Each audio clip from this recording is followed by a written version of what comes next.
통계로 말한 뉴스 퍼센트 시간입니다. 지난 화요일 동성 배우자에게도 건강보험 피부양자 자격을 인정하란 판결이 나왔습니다. 1심 판결을 뒤집고 나온 결과라 성소수자들에게 더 의미 있는 소식일 텐데요. 하지만 정작 우리 사회가 이들을 바라보는 인식은 사뭇 다른 상황입니다. 안지연 기자가 취재했습니다. 성소수자 관련해서 저희가 주목한 퍼센트는요. 바로 57%입니다. 지난 2020년에 실시한 조사에서 우리나라 국민 가운데 동성애자를 어떤 관계로도 받아들일 수 없다고 답한 비중입니다. 이 전과자에 대해서는 69.4%인 것과 비교해도 이들에 대한 거리감이 크게 다르지 않았습니다. 이 성소수자에 대한 각국 통계를 살펴보니까요. 미국이 7.1%, 영국 3.2%, 그리고 캐나다는 4%가량을 자국 내 성소수자로 집계하고 있었습니다. 하지만 우리나라는 앞서 거리감에서 보여주듯 아직 이들에 대한 공식 통계조차 없습니다. 이런 가운데 지난 21일 의미 있는 판결 하나가 나왔습니다.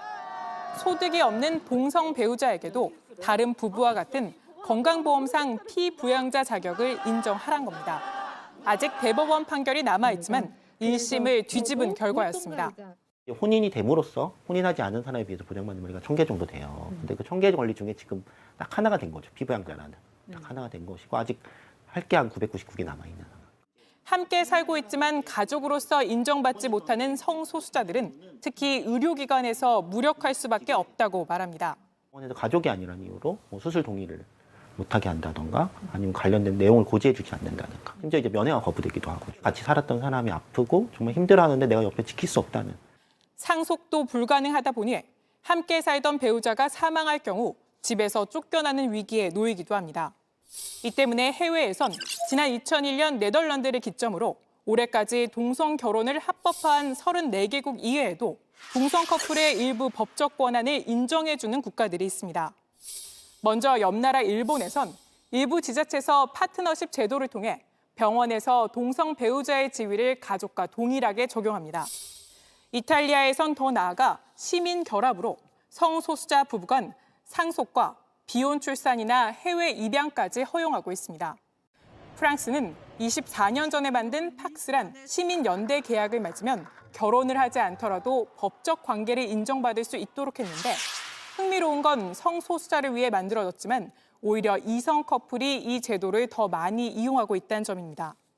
때문에 성소수자에 대한 법적 권한을 넓히고 더 나아가 혈연으로 맺어져야만 정상 가족이란 우리 사회의 고정관념도 바뀌어야 한다는 목소리가 커지고 있습니다.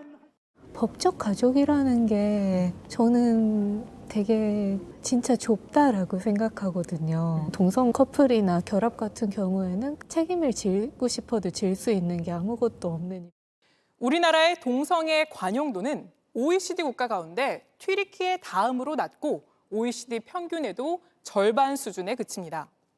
원숭이 도청 사건 일어났을 때 직장 동료들이 다 잡아 죽여야 된다. 제가 바라는 거는 정말 평범하게 살고 싶거든요. 그리고 그냥 법적 제도에서 배제되지 않고 누릴 수 있는 건 누리면서 살고 싶어요. 누구나 어떠한 면에서는 소수자일 수 있다. 이번 판결문의 한 문장입니다. 누구나 될 수 있는 소수자를 배려하는 길이 결국 우리 모두를 위한 건 아닐까요? 지금까지 퍼센트의 안지연이었습니다.